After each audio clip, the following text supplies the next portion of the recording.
একজন সন্তানের জন্য মায়ের দোয়া কতটা যে ইফেক্টিভ এটা আমি বাস্তব জীবনে অনুভব করতে পেরেছি। আমি যখন পড়ালেখা শেষ করি আমার ইচ্ছা ছিল, যেহেতু পড়াশোনা চট্টগ্রামে করেছি, খেদমতটা কয়েক বছর বা দীর্ঘ একটা সময় ঢাকাতেই করব। সে নিয়তে আমি এই নিয়ত করেছি, এটা আমার মায়ের সাথে আমি শেয়ার করেছি যে মা, আমি তো ঢাকাতে যেতে চাই, ঢাকাতে খেদমত করতে চাই।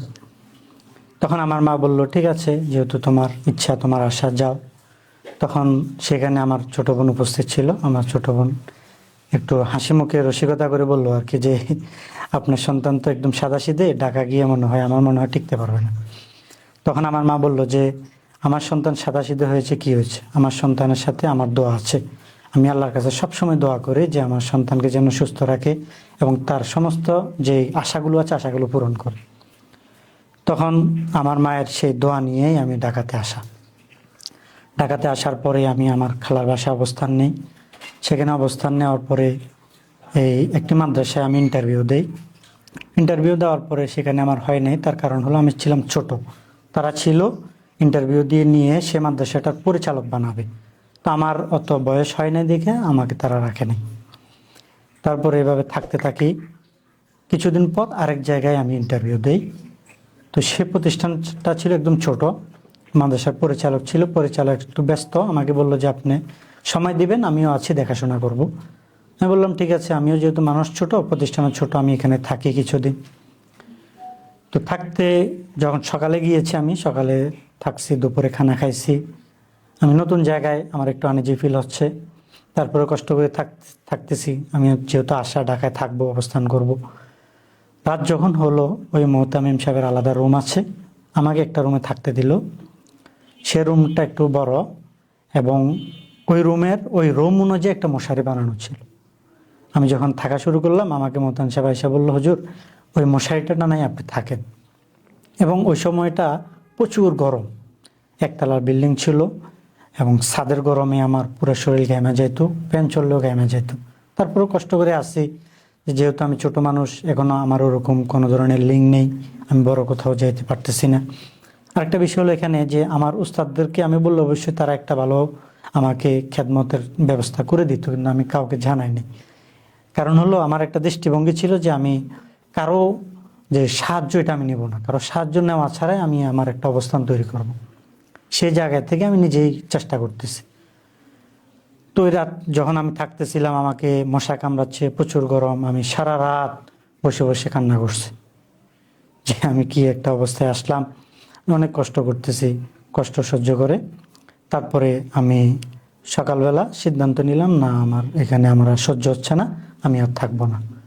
তো সেখান থেকে আমি চলে আসছি এবং মনে মনে আমি চিন্তা করতেছি যে আমি ঢাকা থেকে চলে যাব। আবার এটাও চিন্তা করতেছি, আমার মা তো আমার জন্য দোয়া করছে যে আমার সন্তান যেন তার আশা পূরণ হয়, এবং আমার আশা ঢাকাতে থাকা। আমার মনটা খারাপ হয়ে গিয়েছে যে আমার মার দোয়ার কবুল নাকি হইল না, যে আমার ঢাকায় থাকা হবে না। তখন আমি সে মাদ্রাসাটা থেকে আমি চলে যাই আবার আমার খালার বাসায়। খালার বাসায় যাওয়ার পরে একদিন থাকলাম, 2 দিনের দিন। খোঁজ পাইলাম যে অমুক জায়গায় শিক্ষক লাগবে, ইন্টারভিউ চলতেছে। তো ঠিক ওই চাকরিটা ছাড়ার 4 দিন পরেই আমি ওই মাদ্রাসাটায় যাই, যেটাতে আমি এখন বর্তমানে আছি। যাওয়ার পরেই দেখলাম যে প্রিন্সিপালের একটু মুরব্বী মানুষ, মাদ্রাসাটা একটু বড় মাদ্রাসা। মনে মনে চিন্তা করতেছে আমি ছোট মানুষ, আমাকে রাখবে কিনা। আবার একটা মনে মনে আশাও আছে যে আমার মা যেহেতু দোয়া করছে, অবশ্যই হবে। এবং ওই মাদ্রাসাটা থেকে আসার পরে মাঝখানে আমার মন যখন খারাপ হয়ে গিয়েছে, একদিন রাতে উঠে আমি তাহাজ্জুদ পড়ছি।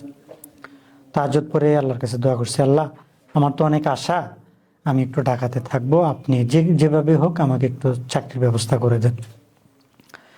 তো 4 দিন পরে মাদ্রাসা আসার পরে প্রিন্সিপাল আমাকে দেখলো, আমার সব ডিটেলস বায়োডাটা দেখলো, আমি কোন জায়গা থেকে পড়ালেখা শেষ করেছি, কতটুকু পড়ছি, আমার যোগ্যতা কি, সব তিনি দেখলো। আমার হাতের লেখা দেখলো। এবং ওখানে আরেকটা মজার বিষয়, আমাকে একটা কথা জিজ্ঞেস করলো যে হুজুর আপনার স্মার্টফোন আছে কিনা। তখন আমি বললাম যে না হুজুর, আমার তো স্মার্টফোন নেই। আমার ছাত্র জামানা শেষ করছি, আমার স্মার্টফোন ছিল না। ছাত্র জামানায় আমার স্মার্টফোন ছিল না। সেটা শুনে উনি অনেক খুশি হইল। তারপরে আমি থাকলাম, দুপুরে খানা খাইলাম ওই মাদ্রাসায়। খানা খাওয়ার পরে ওনার সাথে কথাবার্তা বলে উনি বললো ঠিক আছে আপনি যান, আপনাকে পরে জানানো হবে। এটা বলার পরে আমার ভিতরে সন্দেহ হয়ে গেছে নাকি আমাকে না করে দেয়, এই চাকরিটাও হয় না হয় কিনা। এবং এখানে আরেকটা বিষয়, সেটা হলো আমি ওই চাকরিটার ইন্টারভিউ দিতে গিয়ে আমি মনে মনে চিন্তা করলাম যে এখানে যেহেতু যদি আমার চাকরিটা না হয় আমি আর ঢাকায় থাকবো না, বাসায় চলে যাব। আমার মনটা খুব খারাপ হয়ে যায় যে মা তো দোয়া করলো, আমিও দোয়া করলাম, দোয়া কোনো কবুল হচ্ছে না কিনা। তখন এভাবে চলতে থাকলো। আমি আসলাম খালার বাসায়। আসার পরে পরের দিনে আমাকে ওই প্রিন্সিপাল ফোন দিল যে হুজুর আপনি আসেন। আসার পরেও আমাকে বলতেছে যে আপনি তো আসছেন, আপনার থেকে সব ইন্টারভিউ নিলাম, বায়োডাটা দেখলাম, এখনও আপনাকে আমরা শিওর করতেছি না। আমি বললাম তাহলে আমাকে শিওর কখন করবেন? বললো যে আপনি 1 মাস থাকেন, আমরা আপনাকে দেখব, যদি আমরা উপযুক্ত মনে করি আপনি পারফেক্ট এখানের জন্য, তাহলে আপনাকে এখানে রাখবো, অন্যথায় আপনাকে সম্মানের সহিত আমরা বিদায় দিয়ে দিব।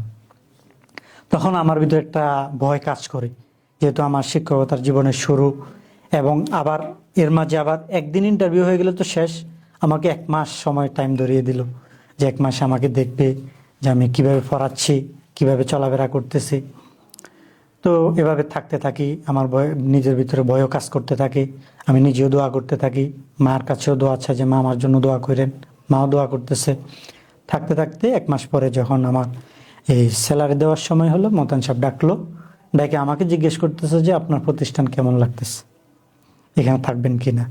তখন আমি বললাম যে আমার তো প্রতিষ্ঠান ভালো লাগছে, এখন আপনাদের যদি সম্মতি হয়, আমাকে ভালো লাগে তাহলে রাখেন, না করে দিলে আমি চলে যাব। তখন বলতেছে আপনাকেও আমাদের ভালো লাগছে, আপনি এখানে কন্টিনিউ করতে পারেন। তখন আমার মনে একটা সাহস আসছে যে না, আমার মা যে দোয়াটা করলো আমার জন্য, এবং আমি যে তাহাজ্জুদ পড়ে যে দোয়াটা করলাম, এই দোয়াটা বৃথা যায় নাই। এবং প্রত্যেকটা সন্তানেরই তার মায়ের দোয়া এটা অবশ্যই কার্যকর হয়। মায়ের দোয়াটা প্রত্যেকটা সন্তানের জীবন চলার পিছনে অনেক বড় একটা ভূমিকা রাখে।